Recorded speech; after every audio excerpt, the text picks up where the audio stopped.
변방이 아닌 정치 중심에 서고 싶은 내 남자의 유쾌상쾌 정치 토크쇼 정치일사. 정치 아니죠? 정치 토크쇼 정치일사. 현근택 신장식 김태훈 변호사 그리고 이준석 전 국민의힘 최고위원 함께합니다. 어서 오십시오. 네, 안녕하세요. 네, 안녕하세요. 자, 저희가 지난주에 달력 이벤트 했었는데 오늘 신장식 변호사님이 또 저희에게도 다 하나씩 이렇게 선물을 주셨어요. 네, 이렇게 하나 좀 보여주세요. 이렇게. 네, 나 선물 받았으니까. 의찬 재단에서 나온 힘내라 진달래라는 달력 또 선물로 제공해 주셨는데 새해 달력 걸고 그 새해 소망 올려주십시오 이렇게 얘기를 했는데 역시 이게 상황이다 보니까 코로나19 종식이 좀 빨리 됐으면 좋겠다 이런 새해 소망이 제일 많았어요. 그리고 또 우리 프로그램이나 출연자들 관련된 소망도 있었고 또 고 노회찬 의원 그립다 이런 분들도 참 많았습니다. 최형일님께서 프로그램명처럼 네 분을 좀 더 정치권 안쪽에서 봤으면 좋겠다. 이런 의견 남겨주셨고요. 새해 소망으로 어떻게 좀 더 안쪽에서 좀 뵙죠 뭐. 근데요. 그게 되려면요. 네. 오늘 주제 있던데. 네네. 인생의 별이 되는 순간이 와야지. 별이 되는 순간에 와야지 무슨 안쪽으로 들어가는지 말이죠. 아니 바로 데리고 가시려고 한번 뭐 아니, 딴게 거쳐 그 갖고 사람이 와야지. 그래도 그릇이 있는데 바로 우리 같은 가면. 사람들은 무슨 대권 아니라 그냥 뭐 여의도만 가도 별이지 뭐. 안 그래요? 자, 일단은 네 분의 왜또 별의 소신 순간은 잠시 후에 이야기를 나눠보도록 하고요. 그런 날이 또 오겠죠. 예. 그리고 박민성님 그림 그리는 학생입니다. 작업 특성상 라디오 같은 걸 들으면서 작업할 때가 많은데 정치인사 켜놓고 듣는 1시간이면 집중이 잘 돼서 안 쉬고 계속 그립니다. 새해에는 제가 2시간씩 집중할 수 있게 해주는 정치인사로 재편되는 게 소망입니다. 근데 이제 네 분이 좀 더 정치권 안쪽으로 들어가면 2시간을 만나기는 더 어렵다. 제가 봤을 때는 저희는 TV에 2시간을 할 거기 때문에 음, TV로 가면 집중이 안 돼요. 화면을 봐야 되니까. 그렇죠. 네. 네, 집중 못 하실 거야 이제. 아직도 TV에 미래를 보지 못하고 있는 우리 김태훈 변호사님. 가기 싫어요? 아니 저는 뭐 상관없죠 뭐. 뭐 사장님 들으시나 이거? 아마 보실걸요? 네, 그러니까 TV 가야죠. 예, 알겠습니다. 그리고 또 이제 이현우님, 푸른 하느님, 안젤레나 졸리인데 안젤레나 졸리 이름 패러디죠. 요렇게 5분께 저희가 달력 보내드리고요. 저희가 또 지난주에 그 이낙연 대표가 띄운 전직 대통령에 대한 사면 얘기를 했었습니다. 그런데 이번 주에 박근혜 전 대통령에 대한 형이 최종 확정이 됐어요. 도합 22년형. 이번에 나온 건 20년이었죠. 예.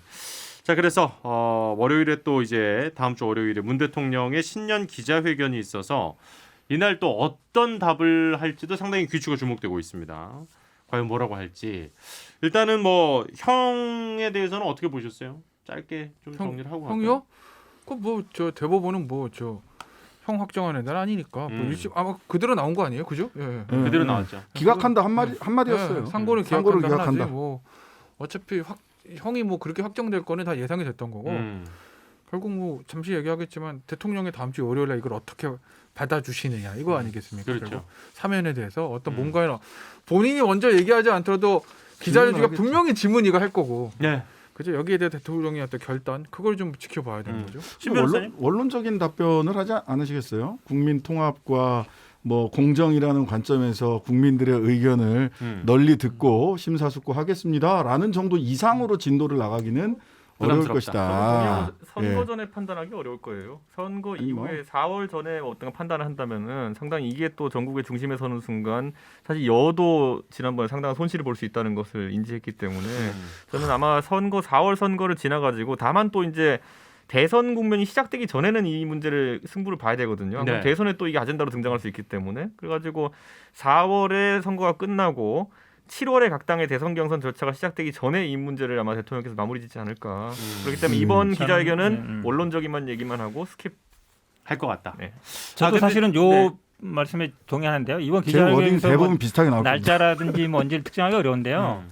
근데 대선 국면에 하기도 쉽지 않을 것 같아요. 제가 보기엔. 왜냐하면 이 사면이라는 거 건의하는 걸 물론 뭐 여당 대표도 할 수 있고 야당 대표도 할 수 있지만 아마 뭐 대선 당선자라든지 아니면 대권 뭐 후보들이 모였다든지 예를 들어서 각 당에서 대권 후보가 결정돼서 그다음에 이제 갔을 때라든지 왜냐하면 대통령의 권한이거든요. 당 대표가 어떻게 할 수 있는 권한이 아니에요. 저는 그래서 오히려 최소한 뭐 각 당에서 대권 후보가 선출되거나 아니 그 사람들이 모여서 합의를 하거나 아니면 뭐 대통령이 선출돼서 그 사람이 건의를 하거나 지난번에도 그랬잖아요. 예. 그게 어찌 보면 형식 모양새예요. 그러니까 음. 본인의 권한을 이렇게 넘겨주는 거니까 예. 그런 모양새가 돼서 대선 국면에 되기도 저는 쉽지 않을 수도 있다고 봐요. 근데 요 국면에서 어제 이제 그 재판 결과도 박근혜 어젠가 그젠가요? 참 재판 그 상고심 결과도 나오고 하고 나서 이제 토론을 어디를 나갔는데 예. 방송 토론에 나갔는데 사실 좀 깜짝 놀랐어요. 놀란 게 뭐냐면 전 의원 지금 국민의힘 전 의원님 굉장히 상당히 중요한 역할을 하셨던 분인데 네. 아, 그게 누군데요? 들었어요 어제. 김재원 전 의원. 아, 김재원 의원. 예. 이 형량에 대해서 어떻게 생각하냐 했더니 자기가 봤을 땐 다 무죄인데 22년이나 받았다 이렇게 얘기하시더라고요. 약간 그 다음에 토론의 진도가 안 빠지는 예, 거야. 그렇게 얘기하시면은 뭐 더 이상 뭐 더 서로 이상 얘기하기가 무슨 되게 얘기를 어렵죠. 해. 예, 예. 그래서 제가 그러시냐고. 그리고 또 한 분은 좀 가혹했다. 아니 뭐 그런 말씀을 하실 수는 있는데 그러면은 몇 년형 정도가 그러면 적당했냐. 예. 했더니 또 그 부분은 또 말씀을 안 하셔요. 이분도 사실은 거의 무죄 얘기를 하시더라고요. 그래서 그러더니 이게 이제 사면론은 문재인 대통령의 퇴임을 위한 보험용이다 이렇게 말씀을 하셔서 이게 지난번에 이거 못 먹는 맛이라고 이준석 의원이 이런 제가 식의 말했잖아요. 얘기는 제가 그게 이건 못 먹는 맛이라고 그거는 네. 그런 식으로 접근하는 거는 근데 이 나름의 역할을 하셨던 분들이 그렇게 얘기를 하시니까 와 이렇게 되면 진짜 사면 얘기가 어느 공통의 집안에서 시작을 해야 되는데 그렇네요. 그러니까 우리가 참 답답하다. 이거 참 어려운 문제구나 정말. 이건 봐야 돼요. 우리가 이제 감옥 가신 대통령들이 있잖아요. 예, 예를 들어 예. 전두환 노태우 같은 경우에는 내란죄니까 이거는 그렇죠. 뭐 죄 수준이라는 게 한격 다른 거고 음. 이명박 대통령 개인 비리잖아요. 네. 예전에 뭐 개인 사업체에서 이렇게 있었던 일들이기 때문에 이것도 약간 결이 다르고. 다만 우리가 소위 말하는 권력을 이용한 권력형 범죄라고 하는 직권남용이나 아니면은 이런 어떤 뇌물죄에 해당하는 것으로 이제 형사처분을 받은 대통령이 된 건데 박근혜 대통령이 여기에 대해서는 지금까지 그러니까 사실 행위의 주체는 최순실 씨였거든요. 네. 그런데 결국에는 공동지감론 때문에 넘어온 거거든요. 이게 박근혜 대통령에까지. 그리고 그 과정에서 예를 들어 재단 설립하면서 삼성 쪽에다 뭐 알아본다든지 그렇죠. 이런 걸 실제로 했다라는 걸 인정받아서 되는 것인데 예. 저는 이게 앞으로 대한민국의 대통령직에 있는 분들한테 상당히 이제 제약 조건이 될 거다라는 생각을 해요. 왜냐하면 호가호위에 대한 처벌과 다르게 이건 능동적으로 대통령이 뭘 했다고 이제 보는 건데 예. 사실 지금까지 대통령의 측근들 그러니까 최순실 씨는 피 한 방울 안 섞인 사람이지만은 오히려 아들들이나 이런 사람들 뭐 형이나 이런 사람들 지금까지 호가호위하다가 다 처벌받았거든요. 그렇죠. 그래서 대통령에까지는 죄가 이르지 않게 했었는데 사실 그것도 따져보면요. 노건평 씨를 보고 사람이 돈을 줬겠습니까? 아니면 홍삼 트리오를 보고 돈을 줬겠습니까? 대통령 보고 돈 준 거 맞거든요. 근데 대통령들은 책임을 지지 않고 사과 정도만 하고 끝났는데 이젠 이런 것들이 피가 섞이지 않은 사람에 대해서 대통령이 협조를 했다는 취지로 처벌받을 수 있다는 선례가 되거든요.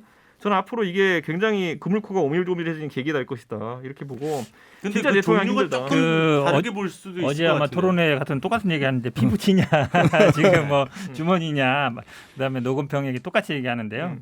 예를 들어서 노무현 대통령 만나가지고 이거 해주세요 얘기하고 그 다음에 줬으면은 그거 다른 문제죠. 지금 자꾸 그 엮으려고 그러시는데 저도 지금 똑같은 생각을 했어요. 왜 내가 늦어질 거라 생각하냐면 박근혜 전 대통령은 재판 자체도 안 나갔어요. 그러면 뭐 이명박 대통령이 응했지만 근데 아마 그쪽에 있는 분들이 대부분 이런 생각을 하고 있는 거예요. 아니 박근혜 대통령 돈 한 푼도 안 받았는데 그다음에 뭐 피부치도 아니고 그다음에 뭐 왜 우리만 갖고 이래. 근데 생각을 해보세요.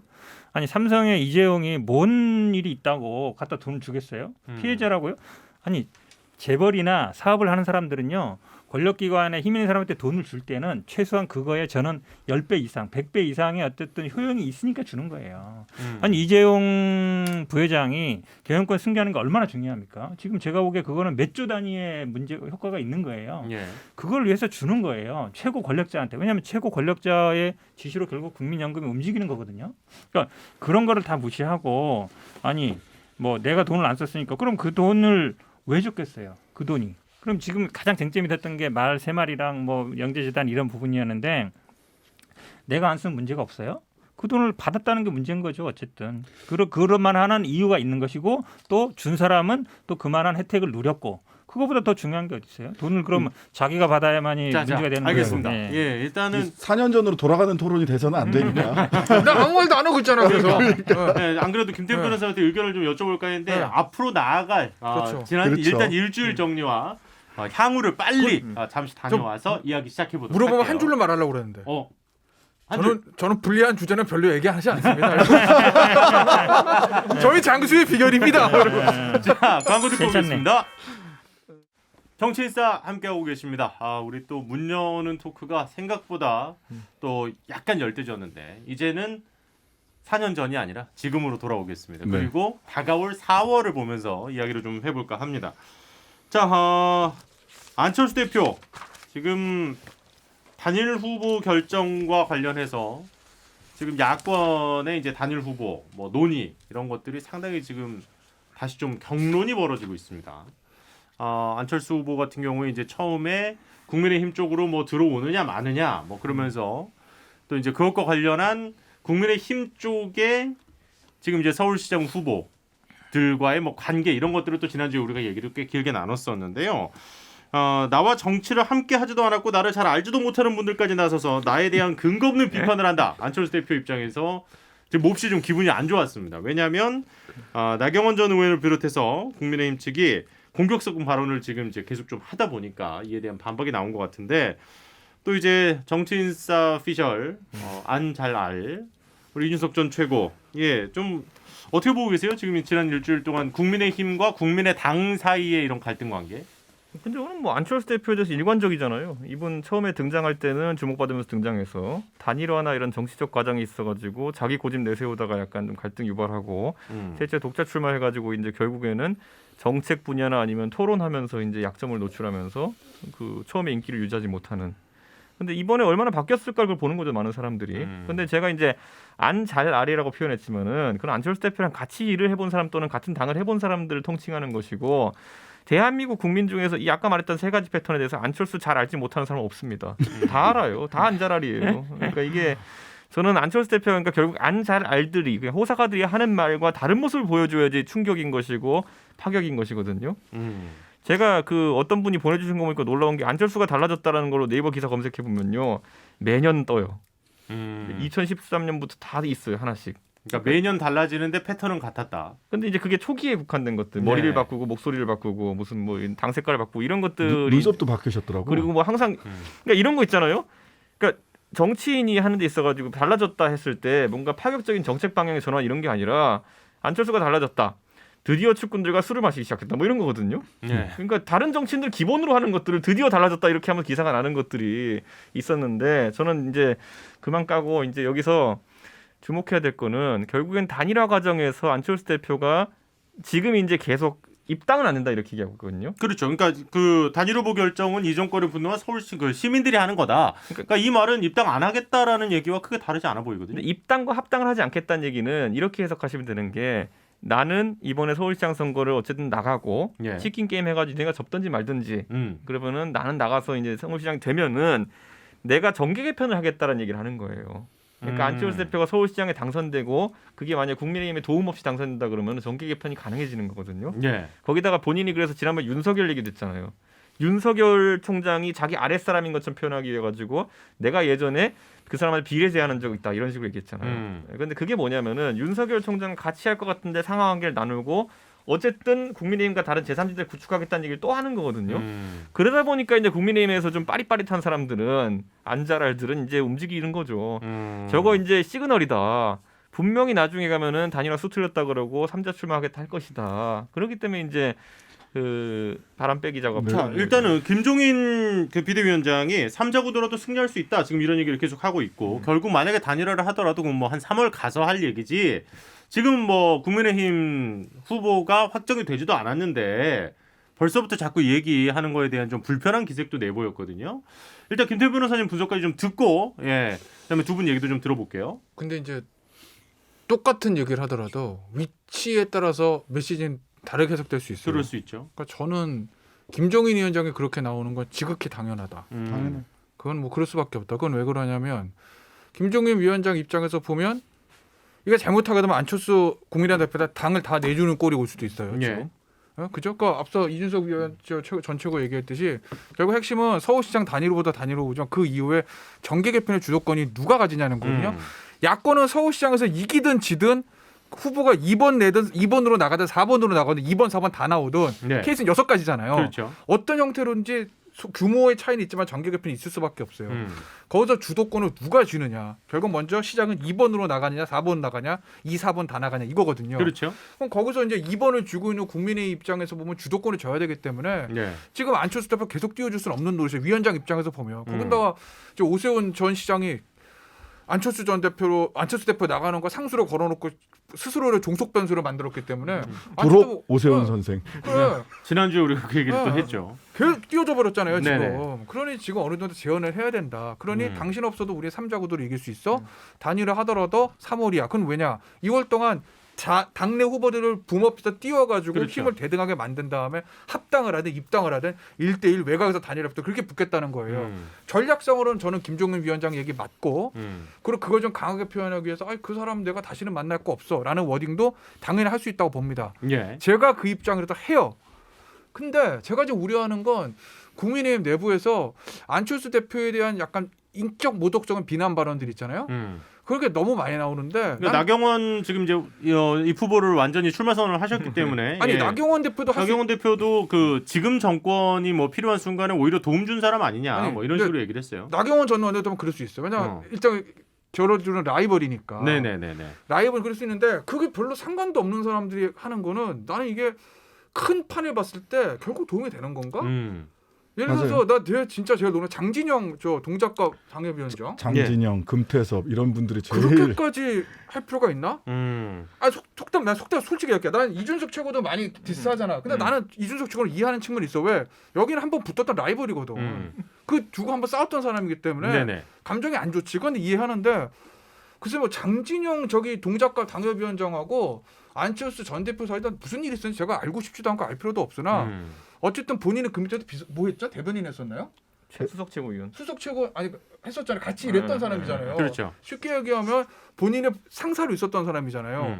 그 이후에 어떤 사정을 가지고 이제 국민의힘으로 넘어가지고 동작과 당협위원장 꿰찬지 모르겠고 알고 싶지도 않은데 굳이 본인은 서울시장 나갈 것도 아니면서 뭘 그렇게까지 혹시 나중에 이제 큰 빅텐트를 치면 한식화 될 수 있는 사람에게 그렇게까지 감정적으로 무슨 뭐 그렇게까지 할 필요가 있나? 그렇다 보니까 이제 이태규 국민의당 사무총장이 이렇게 제발 그 야권 후보끼리 네거티브 넘어가지 말자 그렇죠. 이런 얘기가 나왔는데 하나만 네. 더 말씀드리면 정치에도 금도가 있어요.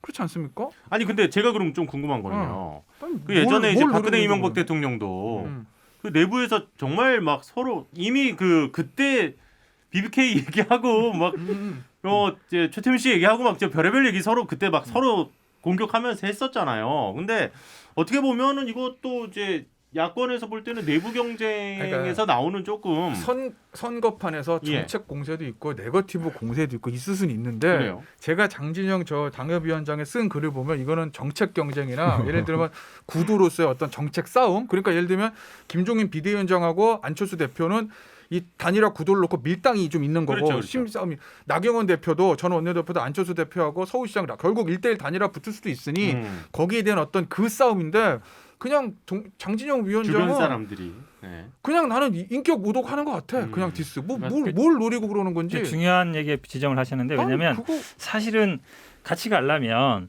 다 공통으로 엮이는 사람들이 있어요. 네. 그 전에 이제 국민의당에 있다가 국민의힘 쪽으로 간 분이 되게 많거든요. 열몇 그렇죠. 분들. 그분들이 사실은 안철수를 받아줘야 돼요. 어찌 보면 그 처음에 진입할 때 그 어찌 보면 분위기를 잡는 거거든요. 네. 그러니까 장진영 변호사뿐만 아니라 많은 사람들이 있죠. 우리가 이름 거의 알고 있지만, 근데 이 사람들이 태도가 어떠냐? 제가 보기에 대부분 원하지 않을 것 같아요. 왜냐면 그 사람들이 그래도 우리 안철수 같이 합시다 해서 약간 가교 역할은 해줘야 되거든요. 그래야만 이게 이루어지는 거예요. 근데 같이 했던 분들이 다 아마 우리 뭐 김근식 교수는 어떤 입장인지 모르겠지만 다른 뭐 분들이 많은데 그분들이 아마 안철수 대표가 같이 와서 하는 걸 원할까?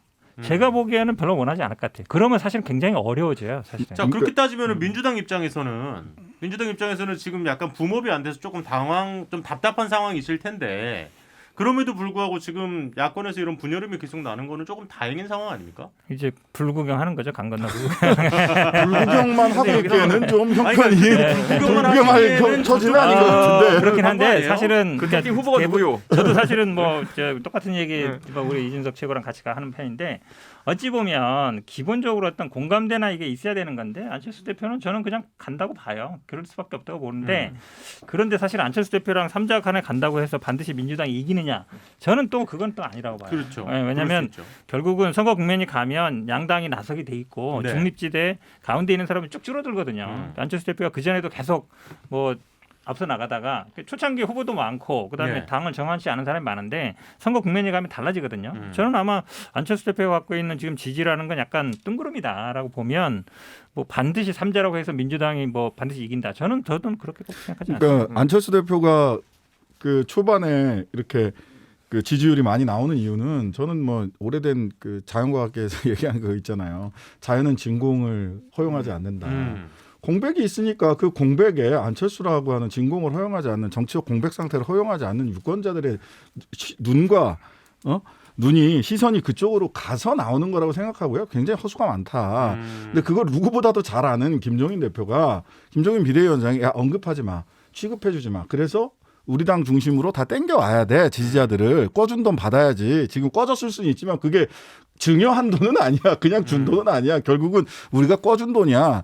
하고 이제 회수를 하려고 하는데 근데 이 그전에 막 그 뭐 안철수에 대해서 뭐 이 물고 빨고 이렇게 하다가 갑자기 김종인 위원장이 막 되게 경로해가지고 이런 이 콩가루 막 이렇게까지 얘기를 하니까 예. 이분들이 또 오버하는 거예요. 제가 보기에는 그냥 무시해야 되거든. 지금 국민의힘 입장에서는 안철수 대표를 무시해야 돼요. 근데 막 공격을 해. 이게 오히려 만져서 키워주는 것이기도 하고 한편으로 보면 국민의힘 전략으로 놓고 보자면 일단 지난번에 박근혜, 이명박 두 양반이 막 싸웠다고 했죠. 하지만 네. 그거는 당 안에서 싸운 거예요. 일단 테두리를 크게 키워놓고 그 테두리 안에서 싸우는 거는 누가 돼도 우리 편이야라고 해서 싸우는 거는 그렇게 싸울 수도 있어요. 근데 지금은 아직 크게 테두리가 안 둘러쳐졌단 말이에요. 예. 그러면은 자 테두리 바깥을 소멸시키든지 아니면 테두리 안으로 데리고 오든지 둘 중에 하나를 해야 돼라고 김종인 위원장이 생각을 한 거야.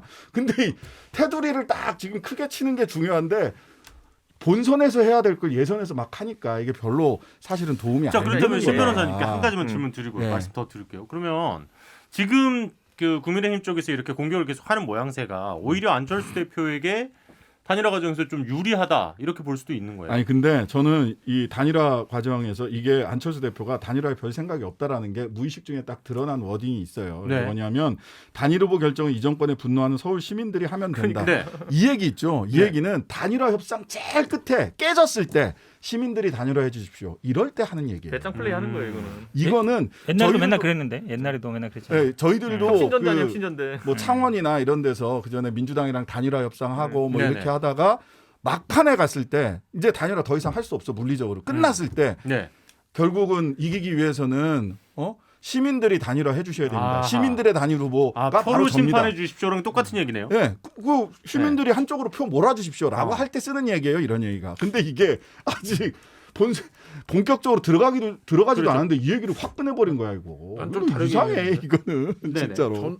저는 안철수 대표도 뭐 치킨 게임 하는 건데 이번에 단일화 없이는 본인은 진짜 쉽지 않다라는 걸 알 거예요. 그러니까 선거의 흐름을 보고 국민의힘 후보 결정나 여론조를 봐야 되지만 3자 구도 됐을 때 국민의힘은 이길 수도 있을 거예요. 3자 구도가 돼도 앞서 저 청문진 변호사 왜냐하면 기본 조직이 있고 기본 힘이 있으니까. 근데 안철수 대표는 기본 힘과 기본 조직이 없고 항상 안철수 대표에 대해서 제기되는 문제점 지지층이 떠다니는 거잖아요. 네. 땅 뿌리 박고 있는 게 아니라 그렇기 때문에 3자 구도 나가게 되면 안철수 대표 잘못하면 엄청나게 쪼그라들 수도 있거든요.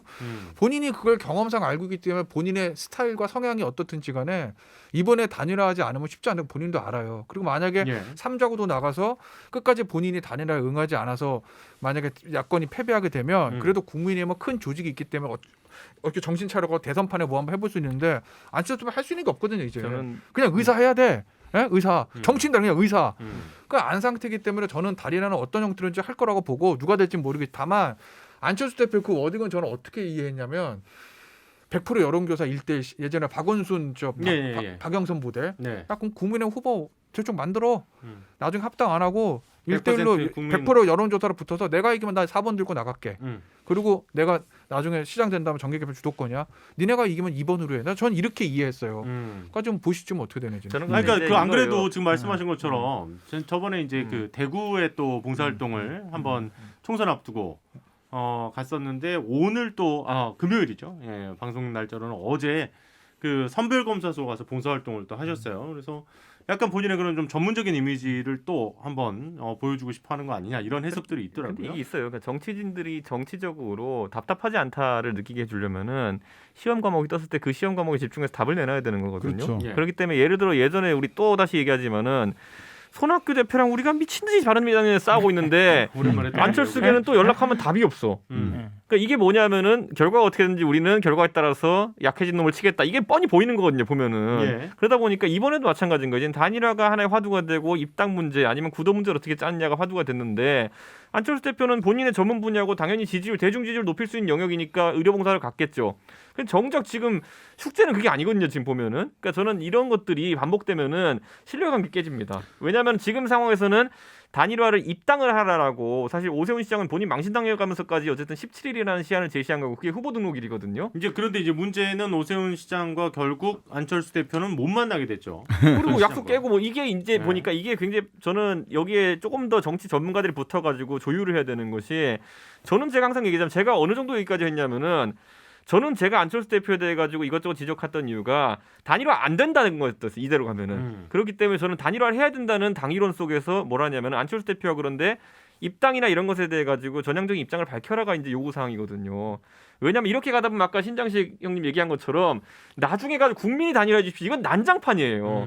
자, 그래서 저는 이번에 보면 정진석 의원이 저희 당 공천관리위원장인데 이분도 진짜 한 성격 하는 분이거든요. 그렇죠. 굉장히 터프한 분이에요. 네. 그래서 이번에 룰이 나온 걸 보면 저는 깜짝 놀랐던 게 뭐냐면은 야, 이 룰은 완전히 안철수 들어올 수 없는 룰인데라는 생각이 드는 거예요. 자, 1대1 스탠딩 토론으로 붙으라 그래요. 네. 자, 이게 제가 안철수 대표 비하고자 하는 게 아니라 사람들이 알잖아요. 약점이 있는 게 거기에 1대1 스탠딩 토론으로 붙어야 되는데 4번을 붙어야 돼요.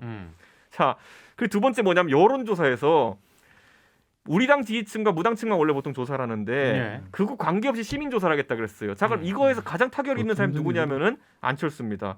제가 근태경한테 지금 가가지고 물어봐요. 안철수가 싫어요, 오세훈이 싫어요? 그러면은 정상적인 문재인 대통령을 강하게 좋아하는 지지자 그럼 안철수 되게 싫어한다고 그럴 겁니다. 그러니까 이건 안철수 대표는 되게 불리한 조항이에요. 또 거꾸로 당내 경선에서도 만약 이렇게 되면은 일반적인 민주당 지지자들한테 가가지고 그럼 우리 당내 후보들 두 분 유리하게 거론되는 분들한테 나경원 대표가 싫어요, 오세훈 시장이 싫어요 이렇게 물어보면은 저는 답은 정해져 있다 봅니다. 누구요?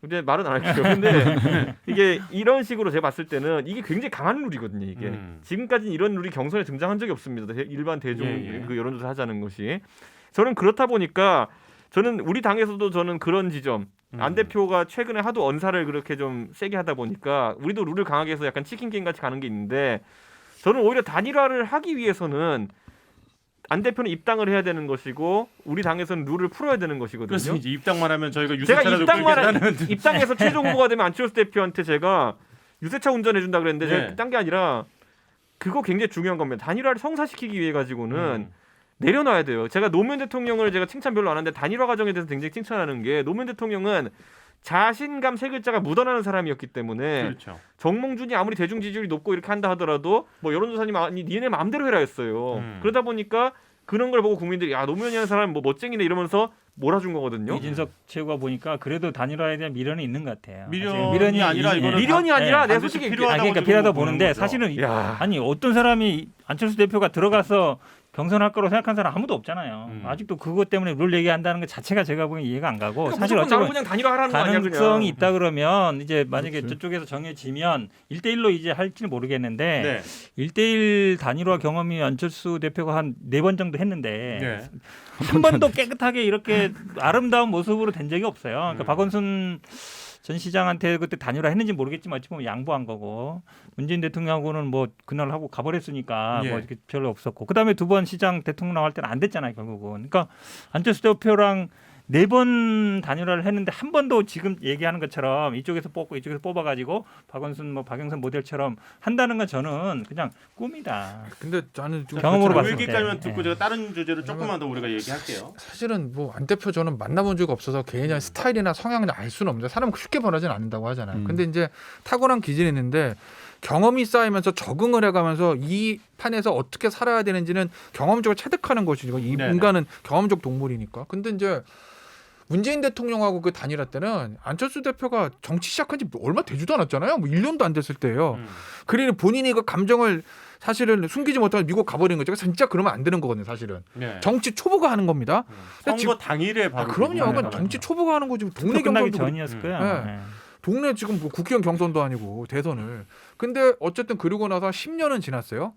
산전수와 나름의 공중전을 겪은 거라고. 그리고 지난번 서울시장 선거 2번 단일화 얘기하시는데 그때는 단일화가 될 수가 없지. 왜냐하면 어차피 그때는 단일화 돼도 안 되는 판이 하나 있고 당시에 단일화 상대는 홍준표 전 대표, 김무수 전 지사니까 너무 달랐던 거죠. 너무 달라서 네. 안철수 대표도 접점을 찾을 수가 없잖아요. 그거는. 지금은 좀 상황은 다르다. 그때랑은. 아, 그럼 나경원, 오세훈 아니, 두 분과는 접점이 좀 있다? 그나마 홍준표 전 대표 탄핵 바로 이후였었고 네네네.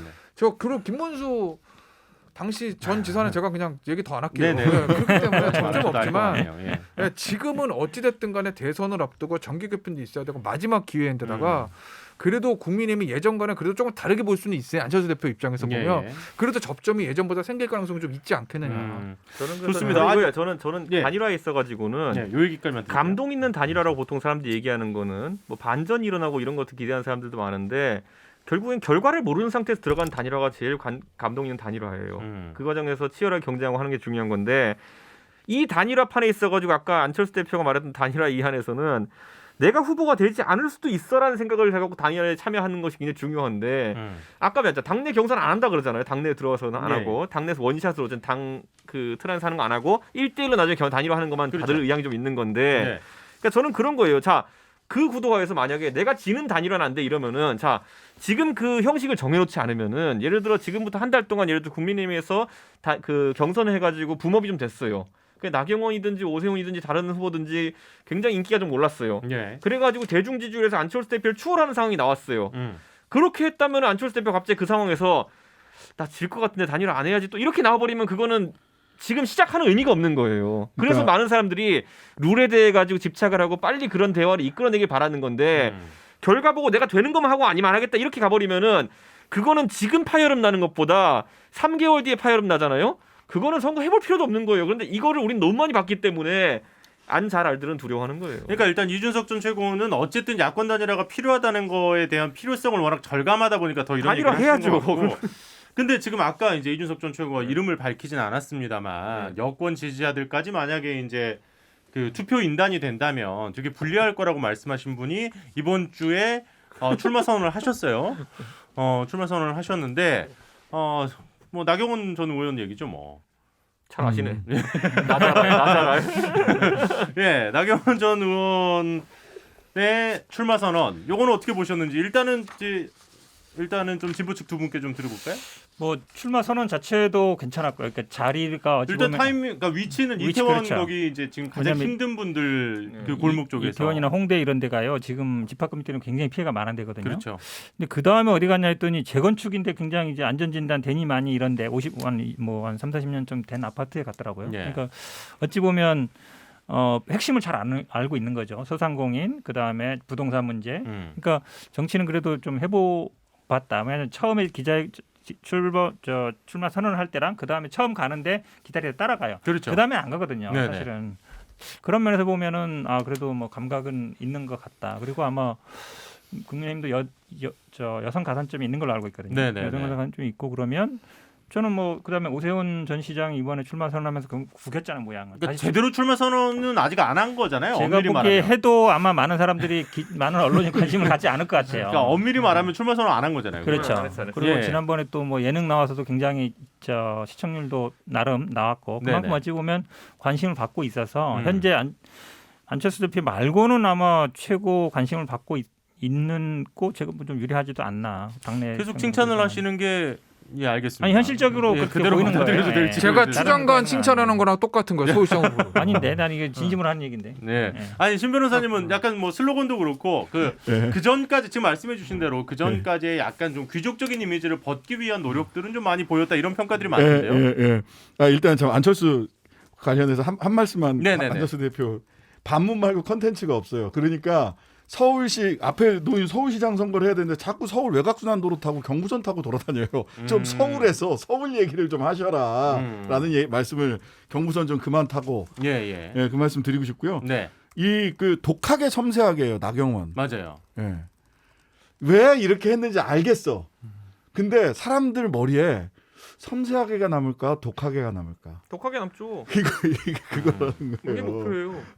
독하게가 남고 이제 서브로 이제 섬세하게 남을 텐데 제가 보기에는 이게 뭐 장부 전사 나 싸울 때 너 뭐 했냐 이제 이런 얘기 하고 싶은 거잖아. 다른 이제 오세훈 안철수 두 사람한테 나 싸울 때 뭐 했냐 이건데 저는 이게 뭐 자신의 당내 경선에서는 장점으로 작용할 수도 있겠으나 본선에 갔을 때까지를 생각을 해보면 더군다나 이게 전체도 여론조사로 이렇게 한다면 그 정진석 그 공관위원장이 한 게 또 이렇게 자당 지지자들만 넣어가지고 여론조사 하는 건 아니잖아요.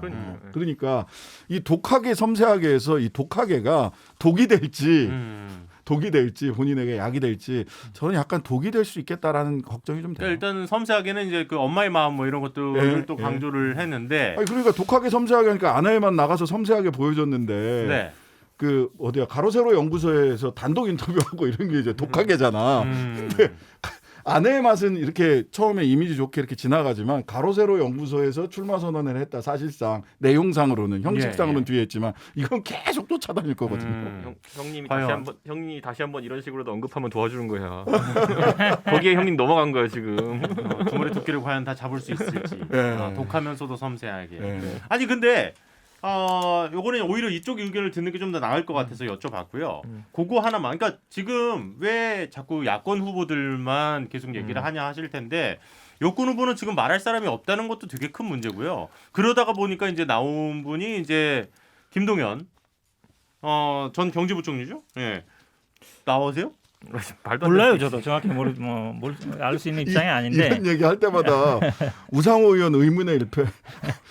그러니까 물론 우상호 의원이 계속 지금 의문의 일패. 그러니까 외롭다는 얘기 자꾸 하시잖아요. 아니, 지금 경선은 부전승이요 부전승. 아니 그러니까 그 단독 이쁘 그렇잖아. 없어. 장수하는 공무원 관료류의 특징이 뭐냐면요. 시류를 잘 알고 편승한다예요. 그러니까 여러 정권에 거쳐가지고 승승장구하시는 분들, 예를 들어 뭐 그걸 비하적인 표현을 쓴 게 아니라 홍남기 부총리 같은 경우 각 정권에서 요직을 맡아가지고 경제부총리까지 가신 거잖아요. 예. 이분은 무색무취성이 있는 거예요. 그러니까 어느 정도 그런 분들이 관료로서 많이 성장한 고건총리 같은 분들 이런 건데 저는 기본적으로 그러면 시대 파악 능력이라 보거든요. 시대에 편승한다는 게. 김동연 부총리께서 본인이 지금 가진 대중적 호감 이미지라는 거는 문재인 정부의 바른말 해가지고 쌓았다는 이미지가 굉장히 많아요. 그런데 그거를 여권 내 출마로서 한 입에 톡 털어놓을 수 있는 본인의 이미지와 정 배치되는 걸 할 수 있는 건 아니거든요. 근데 야권에서도 영입 얘기 나왔단 말이에요. 그래서 그러니까 야권에서 영입했을 때는 문재인 정부에서도 할 말은 했던 사람이기 때문에 출마한다 이게 되지만은 문재인 정부의 경제 정책을 총괄했으나 나중에 쓴소리하고 떠난 사람이 과연 문재인 정부 지지자들에게 좋은 평가를 받을 수 있겠느냐. 그런 선택은 우리가 진짜 패족이 돼가지고 정권 다시 재창출해야 되는데 그래도 얘가 싫지만 맡겨보겠다 이럴 거면은 전 차라리 김동연 부총리보다 박용진을 써야죠. 그러면은 이게요. 그 얘기를 지금 한 20번은 들은 것 같아요. 아니 그런 용도라면은 만약 그런 식의 마인드를 가지고 알겠어요. 김동연 부총리 호출되는 거라면은 훨씬 나은 캐릭터로 박용진 의원이 있죠. 근데 김동연 부총리가 저는 뭐 정치에 관심이 있다고 봐요. 이분이 네네. 뭐 굉장히 스토리가 있는 사람이 아시겠지만 굉장히 어려운 환경에서 자라서 이제 한 건데 사실 뭐 관료들 어느 정권에서 잘 나갔냐 뭐 그때 청와대 갔냐 이거는 중요하지 않다고 봐요. 왜냐하면 기재부에서 뭐 국장 차관 장관 달래면 다 한 번씩 갔다 오거든요. 그건 누구 때 갔다 왔냐 중요하지 않다고 보는데 지난번 총선 때 보니까 또 보통 후원회장 맡는 것들이 보면 그 뭐 관세청이나 뭐 기재부 출신들 어느 정도 나중에 뭔가를 하려는 생각이 있어서 하는 거거든요. 이낙연 그때 당시 대표 나오기 전에도 보면 한 20명 자기 후원회 해가지고 하는 게 후원회가 가장 좋은 게 보면 자기도 어느 정도 좀 당선되면 신세졌다고 생각하고 나중에 나의 세력을 만드는 그런 과정으로 보거든요. 그러면 정치에 생각이 없는 건 아니다라고 보면 아직까지 그래도 뭐 가능성이 있지 않은가. 심사숙고하다가 김동연 전 부총리는 타이밍 놓쳤다 이렇게 보입니다. 아마 김태현 변호사님 얘기까지 듣고 다음 주제 갈게요. 국민의힘에서 접촉을 많이 했던 것 같아요. 그래요. 네, 제가 알고 제가 알기로는 김동연 부총리 측이 여도 서울시장은 출마 안 한다라고 입장을 밝혔다고 저는 그렇게 알고 있거든요. 그럼 본인은 아마 대선을 직행을 생각하는 건지 만약 정치를 한다면 이거 되게 오래된 얘기인데 김동연 경제부총리 할 때부터 제가 어디서 한번 얘기했던데 김동연 경제부총리 인사청문회 할 때 인사청문회 준비했던 그 관료들 중에 한 사람은 제가 전해 들은 얘기입니다. 예. 그 사람이 인사청문회 준비를 하다가 이런 생각이 들었다는 거예요. 이 사람 나중에 정치하겠구나. 왜? 자기 관리가 그렇게 철저한 사람이 없답니다. 하다못해 예전에 건강보험 영수증까지 가지고 있다나? 모든 걸 다, 그러니까 모든 문제가 바로바로 이게 사실은 아무리 그래도 관료들이 그렇게 철저하게 준비하기 쉽지 않거든요. 예. 그래서 같이 이제 인사청문회 준비했던 사람이 나 이 사람 나중에 정치할 것 같다고 그렇게 이제 했다는 얘기를 제가 전해 들었는데 저도 정치 가서 있다고 보고 다만 여권은 아닐 거다. 그럼 왜 그러냐면 앞서 이준석 최고 얘기했는데 보세요. 현 정부 경제 안 좋죠. 아까 뭐 다른 거보다 부동산 안 좋습니다. 경제부총리 두 사람 있어요. 김동연과 홍남기. 예. 김동연은 정치적 가치가 크고 홍남기는 별로 없어. 왜 그래요? 둘 다 전문 관료 출신인데 청와대가 각을 세웠냐 안 세웠냐거든. 근데 여권을 가면 바로 어떻게 되냐면 그게 어이 당신 현 정부의 초대 부총리네. 부동산의 책임 당신이잖아. 처음에 당신이 했으니까 이거거든요. 예. 그걸 못 빠져나와. 어떻게 빠지겠어 그걸 본인이. 근데 야권에서 나오면 야 경제 안 좋지 여러분. 부동산 안 좋지. 왜 그랬게? 청와대가 내 얘기 안 들어서 그래. 이게 되거든요. 그러니까 그 사람의 브랜드 가치는 야권에서 나왔을 때 브랜드 가치가 있는 거지. 여권에서 나오면 뭐 아무 가치도 없죠 뭐 그냥. 그냥 평범한 좋습니다. 사람인 거지. 예. 홍남기 그러니까 거점 부처 그래서 나온 거랑 일단 똑같지. 민주당 뭐. 측에서는 소설 같은 얘기다. 뭐 네, 이렇게 그럴 거예요. 정리를 그러니까 했고요. 김동연 저 동의하거든요. 그래서 김동연 부총리가 정치를 할 거면은 야당이 어려울 때 돌파하는 자리에서 정치를 시작했어야 돼요. 근데 지금 서울시장 후보는 안철수, 안 나경원, 불러준다, 오세훈 다 이렇게 그렇죠. 나와 있는데 이미 자리 다 찼죠. 예, 들어설 자리가 없는 거예요. 그러니까 실은 지난 총선 때 김동연 전 부총리가 정치를 하려고 했으면 지난 총선 때 그때 나왔어요. 내가 맨날 얘기하던 거 아니야. 내가 지역도 몇 개 나왔어야 받았어. 강남, 수원, 그 고향, 저 괴산까지. 좋습니다. 이렇게. 예. 네, 고향, 그죠? 청주, 예. 충- 자 이제 그래. 시간이 그래도 제법 흘렀습니다만은 이 얘기를 안 하고 갈 수는 없어서 짧게라도 어쨌든 좀 얘기를 나눠야 될 것 같아요. 아까 이제 우리 오프닝에서 김태현 변호사님도 얘기를 하셨습니다만 네 분의 별의 순간은 언제 이제 될지 모르겠습니다만은 난 그게 더 궁금하다. 이제 대선 주자 가운데 역시 이제는 뭐 빼놓을 수 없는 이름이 돼 버렸어요. 그죠? 예, 윤석열 검찰총장.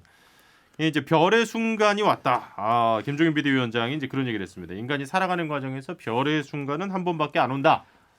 저는 이미 지금 이 자리에 앉는 순간 와버린 것 같고요. 오. 네, 이 정도로 2%를 애낀다. 뭐 이 내일 정도 말씀드리고 트렌이 많아 보다. 못 간다니까 지금 같아서. 정말요? 자 일단은 그 별의 순간을 제대로 포착하느냐에 따라 국가를 위해 크게 기여할 수도 있다. 이 말은 이제는 좀 결심을 해라. 이 얘기로 들렸습니다. 뭐 네 분은 이 얘기 어떻게 들으셨는지. 지금 대권 도전하라는 의미인가요? 아니요 이거는 근데 이거 이거는 무슨 얘기예요? 지금까지- 그렇지 또 김종인 위원장의 복심. 대변인 김자랄. 네, 그런데 이게 이 타이밍이 나온 거는 안철수 대표랑 떼어놓고 생각할 수는 없어요. 그러니까 결국엔 아까 말했듯이 질문이 안철수에 대한 질문이었어. 그렇죠. 그러니까 이게 정계 개편이라는 것이 아까 얘기했듯이 예, 이제 사실 이번 보궐선거 끝나면은 대선 주자 중심을 얽힐 겁니다. 그렇죠. 근데 우리가 이렇게 생각하면 되는 게 한 지붕 아래 두 명의 대선 주자가 있고 한 대선 주자가 다른 대선 주자를 영입하는 경우는 볼 수가 없습니다. 당연하죠. 그럼 말이 안 되는 거예요. 예. 그러니까 김종인 대표의 지금 생각은 본인이 어쨌든 그 비대위원장 하는 동안에는 그게 항상 표출될 때는 다 싫어하는 것처럼 보이지만은 누가 득세하는 걸 좀 막아야 되겠다는 생각도 있는 거예요. 그러니까 뭐냐면은 당 외에 있는 훌륭한 대선 주자분들이 다 당에 들어오기 전까지는 저거 누가 헤게모니를 잡는 상황은 발생하면 안 된다. 그럼 들어오지 않거든요. 그럼 자연스럽게 또 뭐냐면은 제3지겠다 하겠다는 사람이 나와요 보면은. 예. 그게 선거 때마다 이제 제3후보로 항상 나온 사람도 있는 것처럼. 그러니까 공간을 최대한 중립적으로 관리하겠다는 생각이 있기 때문에 당내에 뭐 계속 대선주자 언급되는 분들이 하더라도 계속 억누르고 있는 거거든요. 그러니까 그게 이제 김종인식 대선을 위한 대선 관리인데 저는 지금 시점에서 안철수 대표가 아까 말했듯이 그러니까 지금 안철수 대표가 뭐 홍준표 의원을 만나고 이렇게 하는 것들이 사실 예. 큰 틀에서는 반 김종인 전선에 있는 사람들 만나고 다니는 거예요. 김종인 몰아내기예요, 사실. 그러니까 그거를 이제 인지한다면은 자 그랬을 때 지금 안철수라는 사람이 좋아가지고 서울시장을 미는 사람들이 있는 것도 있겠지만은 김종인을 몰아내는 과정에서의 그 느슨한 연합체도 있는 거예요. 그러면 그 사람들에 대항해가지고 김종인은 거꾸로 아니 그냥 솔직하게 얘기하는 거예요. 지금 윤석열이라는 사람이 나중에 들어올지도 모른다. 그런데 지금 정계 개편을 안철수 쪽 방향으로 이렇게 해버리면은 그게 공간이 생기겠냐고요. 그러니까 저는 그런 것들이 다 지금 정치적 수싸움이 들어가고 있는 건데 그러면 별의 순간은 이제 러브콜인 거예요? 러브콜이죠. 러브콜이고 저는 이거에서 이제 이거죠. 아주 정확한 조언을 해준 게 뭐냐면은 7월이잖아요. 윤석열 예. 총장 임기 종료가 예. 7월이면 각 당의 대선 경선이 시작되는 시점입니다. 그렇죠. 그러면은 윤석열 총장이 그 전에 결단을 내리지 않으면은 본인이 임기를 마치고 들면 또 어떻게 되냐면요. 그 사람이 재선 후보가 돼가지고 또 지금 안철수 대표가 서울시장 갖고 하고 있는 걸 또 하는 거예요. 뭐냐면은 나중에 시민이 단일화 시켜주. 아까 장시경 그 표현, 그 상투적 표현이 시민이 단일화 시켜주십시오 하면서 주변에 이제 막 사람들 모으고 이렇게 하면서 원심력으로 작용할 수 있거든요. 예. 그러니까 저는 이게 지금 근데 지금 국민의힘 지지층이나 보수 야권 지지층 같은 경우에는 지금 워낙 선거 때문에 4번 저거 스트레스 받다 보니까 흑묘든 백묘든 고양이가 쥐를 잡으면 땡이다 이런 식으로 이제 접근하고 있거든요. 예. 윤석열에 대해서도 안철수에 대해서도. 그런데 김종인 비대위원장 같은 경우 좀 더 세밀한 기준을 두는 거예요. 저거는 고양이 탈을 쓴 저거는 강아지다. 그 흑묘나 백묘가 아니라 색깔 차이가 아니다. 저거는. 저도 그거는 사실은 그냥 근데 이준석 측이랑 비슷하게 보는데 왜냐면 네. 그때 당시에 기억하겠지만 김종인 비대위원 이 얘기할 때 나는 별의 순간이 지났다 그 얘기 있었지만 윤석열 총장을 여당의 후보도 될 수 있다 이 얘기를 했거든요. 그 말은 뭐냐면 저는 오히려 이 별의 순간이 한 번밖에 안 온다 그랬어요. 네네. 당신이 어쨌든 지금이 기회다. 당신이 여당 후보가 될 수 있다는 얘기는 저는 좀 약간 견제성이라 봐요. 당신이 여당 후보가 되길리 만무하잖아요. 만무하죠. 뭐 없는 것도 아니고 또 그동안 스탠스도 그렇고. 네. 그러니까 할 건 빨리 결심해서 같이 하자. 아니면 뭐 우리 팀으로 하자. 이런 뉘앙스로 저는 들려요. 그러니까 지금 그 임기가 얼마나 남은 거죠, 정확하게? 7월. 6개월이면 딱 맞아 떨어지긴 하네요. 맞아 떨어지는데 윤 총장 정치하려면 내부적으로는 준비를 해야 되는 거 맞죠. 최소한 이제 그렇죠. 마음의 결심을 하고 만약에 국민의힘에서 하고 싶다라고 하면 국민의힘과 물밑 접촉도 좀 본인이 아니라 메신저를 보내서 해야 될 거고 안철수 대표랑 하고 싶다고 하면 메신저를 보내서 작업은 해야 돼 물밑 작업들은. 네네. 근데 임기는 맞춰야죠. 아, 그럼 물론. 그 지금 결심이란 게 이제 어떤 저 의미인지 모르겠는데. 제가 볼 때는 예. 그러니까 한 라인이라도 좀 연결하자 뭐 약간 이런 그런 거 거지. 아닐까요? 왜냐면 사실 7월부터 하면 촉박하긴 하거든요. 국민의힘 같은 건 11월에 저 후보 확정돼도 촉박은 해요. 그래도 촉박은 하더라도 임기에 맞추지 않으면 윤 총장은 본인이 가지고 있었던 원칙과 법치주의 얘기한 게 다 무너지는 거기 때문에 근데 어떤 어디 임기는 맞춰야 되고 이거요. 그러니까 우리가 그럴 수 있어. 제가 이거 그럴 수 잠깐 있지만, 국민의힘의 예. 일정표를 제가 한번 말씀드리면은 4월 7일날 서울시장 보궐선거 있잖아요. 예. 그러면은 뭐 선거 결과에 따라 조금 다르긴 하겠지만은 6월 초 전당대회를 향해 뛸 거예요. 그러면 이제 그걸 핑계로 한 7월 중순 말 정도까지 후보 등록을 시작할 수는 있어요.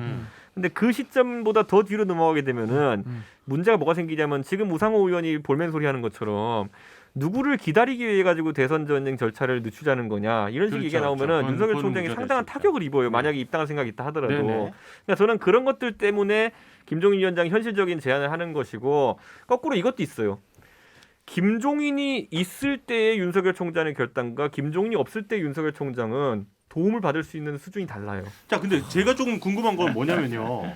지금 어쨌든 현직 검찰총장이잖아요. 근데 한라인이든 뭐든 러브콜이든 이렇게 지금 현직에 있는 사람한테 이렇게 보내도 되는 건지. 한라인 필요 없어. 한라인 무슨 필요 있어? 그러니까 거기 지금 검사 출신 얼마나 많은데 뭐 내일이라도 당장 전화하면 아니, 그러니까 이게 과연 그러면 안 맞는 이거는 거죠. 맞는 당연히. 건가? 안 맞는 한라인 건데 필요 없어. 윤석열 총장 이미 아버지는 안 되잖아. 뭐 여론조사에 들어갔고 지금 어찌 보면 거의 이강 구축해서 아니요. 오늘 야당에서 보니까 이중 됐던데 그런가? 이재명 지사가 아, 너무 일강, 치고 올라가지고 이중 언제로서 근데 뭐 아직 시간은 근데 뭐 모든 많으니까요. 사람들이 다 이미 네. 받아들이고 있잖아요. 네네. 아니 지금 법원에서도 뭐 정치 중립 문제 없다 그랬으니까 앞으로 말하는 다 하겠지. 몹시 불만족스러워. 포기했어 이제. 지금 몹시 불만족스러운 아니 이미 뭐 말투로. 정치로 들어와 있잖아요. 그러니까, 그러니까 뭐 네. 되게 하겠죠. 결과적으로 정당성이라고 하는 측면에서 보자면 김종인 위원장이 이런 얘기하는 거 현직 검찰총장한테 이런 얘기하는 거 적절치 않죠. 그러니까요. 적절치 않은 거 분명해요. 예. 근데 별의 순간은 한 번밖에 안 온다라고 얘기를 했을 때 김종인 위원장은 양수 겸장이 있는 것 같아요. 하나는 아까도 얘기했다시피 저도 딱 그렇게 보는데 안철수, 홍준표가 왜 만났겠습니까? 김종인 몰아내기 연대 전선을 하는 거예요. 안철수를 앞세워 김종인 체제를 흔들고 싶은 거죠. 그리고 자기들 중심으로 다시 뭔가 이 판을 좀 짜고 싶은 생각이 있는데 거기에 아니 뭐 안철수 질문을 했는데 갑자기 여기서 그러니까요.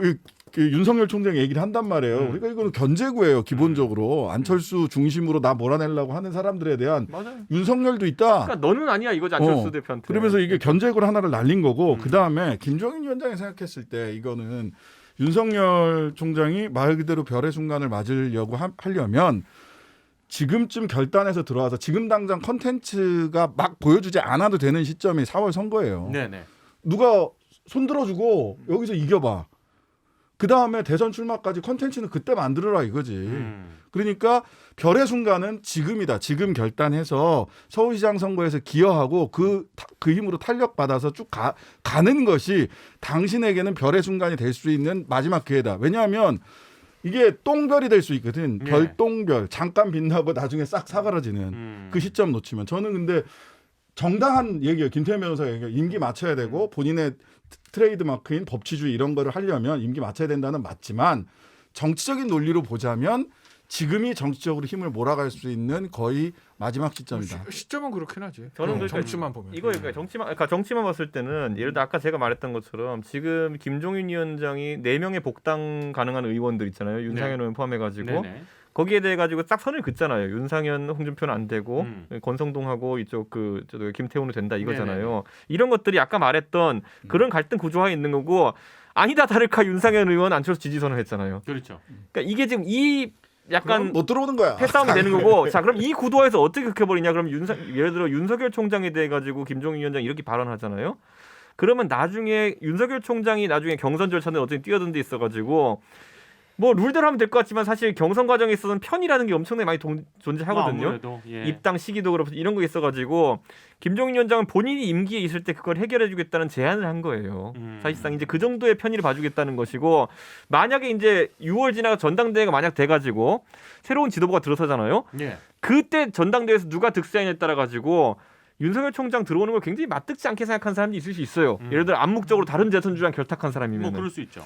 그러면 그땐 또 그 사람들 싸우는 겁니다. 그러니까 이준석 저 얘기 들어보니까 김종인 비대위원장이 당 대표 나갈 것 같네요. 있어요. 그러니까 저 장시경이 얘기했던 거 정치적인 측면에서 지금이 제일 좋은 필요한 시점이라는 거 맞는데 우리가 정치라면서 모든 걸 다 가질 수는 없거든.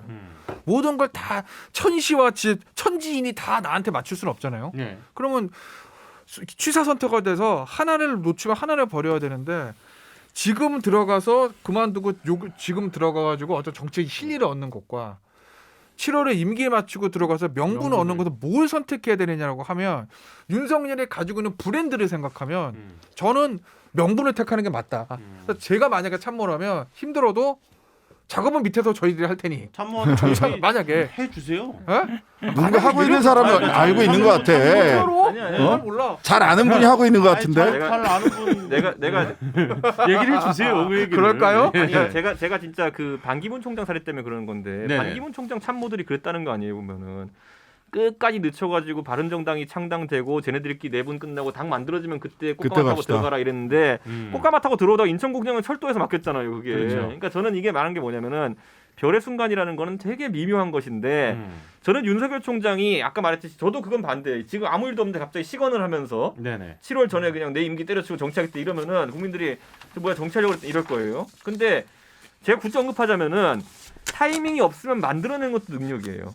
그 말은 뭐냐면은 뭐 이렇게 하라는 건 아니고 지금부터 갑자기 네. 다 적어야지. 맹렬하게 정권 수사를 해. 그러다가 잘려. 또 집단 발작을 해. 그래가지고 했을 때 거기에 있어서 끌려 내려온다든지 아니면은 또 다시 징계를 먹인다든지 이렇게 해서 내려오는 거는 타이밍을 땡기는 수가 될 수 있다. 자, 근데 지난주에 이어서 저 또 얘기는 이준석 전 내가 최고가 보기에는 10번째 들은 이렇게 또 얘기라서 방송을 또 끝내게 하네 또. 하라는 얘기는 아니에요. 그런 얘기 하는 얘기 아니에요. 지난주에 이어서 이번 주도 이준석 전 최고가 이렇게 또 적다가 말았잖아 내가. 하라는 건 아니야. 말도 알겠습니다. 예, 좋은 의견이었고요. 자, 또 오늘도 일단은 또 이제 아무래도 서울시장이 초미의 관심사다 보니까 당분간은 또 이 얘기 계속 우리가 좀 나누지 않을까 싶기는 해요. 그런데 또 그와 관련해서 또 그 다른 필드에 있는 또 정치권에 대한 이야기도 저희가 조금 시간 배분을 더 잘 해보도록 하겠습니다. 예, 다음 주에는 그 권수정, 김진애 두 분 얘기도 좀 합시다. 거기 벌써 단일화 성공했던데 김진애 군. 자, 네 분 오늘도 함께해 주셔서 감사드리고요. 저희는 또 다음 주에 만나겠습니다. 고맙습니다. 네, 감사합니다.